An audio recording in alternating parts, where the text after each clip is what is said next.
Hello दोस्तों, आज हम आप लोग को सिखाएंगे विकास और विकास के विभिन्न चरणों की समान विशेषताएं।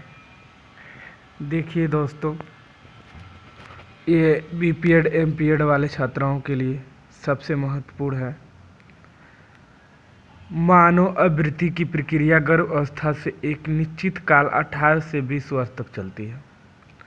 आवृत्ति में मनुष्य के शरीर के आकार, भार, कार्य क्षमता में वृद्धि होती है। विभिन्न दो वायु स्तर पर आवृत्ति की गति भिन्न भिन्न होती है। मानव आवृत्ति मनुष्य के वैश्वीकरण और पर्यावरण पर निर्भर करता है। अब विकास की अवस्थाएं जानते हैं। जैसे गर्भावस्था 9 माह 10 दिन होता है। शैशव अवस्था जन्म से लेकर 2 वर्ष तक। बाल अवस्था 2 वर्ष से 12 वर्ष। किशोर अवस्था 12 वर्ष से 18 वर्ष। पीढ़ावस्था 18 वर्ष से 60 वर्ष और वृद्धावस्था 60 वर्ष से मृत्यु तक होता है। वृद्धि और विकास में जो डिफरेंस होता है, वृद्धि और विकास में निम्नलिखित अंतर है। एक प्रकार से देखा जाए तो वृद्धि और विकास एक दूसरे का परिवाची शब्द है। क्यों वृद्धि और विकास एक दूसरे के संबंधित हैं? वृद्धि और विकास में अंतर। वृद्धि विकास का एक छोटा सा रूप है। विकास शब्द एक विस्तृत शब्द है। वृद्धि विकास का ही भाग है। वृद्धि को हम माप भी सकते हैं, विकास को समानता मापना कठिन है। वृद्धि की प्रक्रिया जीवन पर्याप्त नहीं चलती है, विकास जीवन पर्याप्त चलने वाली प्रक्रिया है। वृद्धि का अर्थ शारीरिक परिवर्तन होता है, विकास एक निरंतर प्रक्रिया है। वृद्धि शब्द परिणामात्मक परिवर्तनों के लिए प्रयोग में लाए जाते हैं और विकास शब्द का प्रयोग गुणात्मक परिवर्तन के लिए प्रयोग में लाया जाता है। वृद्धि में होने वाले जो परिवर्तन है उसे समान रूप से जीवन में देखा जा सकता है। विकास को समानता देखा नहीं जा सकता, क्योंकि व्यक्ति के जीवन में यह अप्रत्यक्ष रूप में होते हैं। विशेष आयु तक चलने वाली प्रक्रियाएं होती हैं, जन्म से मृत्यु तक चलने वाली प्रक्रियाएं होती हैं। अब आगे हम बढ़ते हैं। अभी वृद्धि और विकास के सिद्धांत।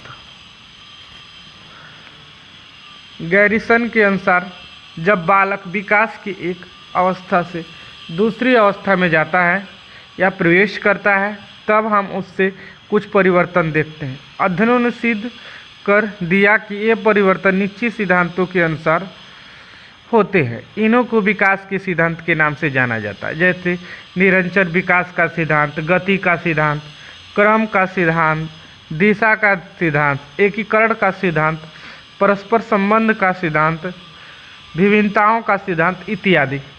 जैसे निरंतर विकास का सिद्धांत क्या है, इसको हम जानते हैं।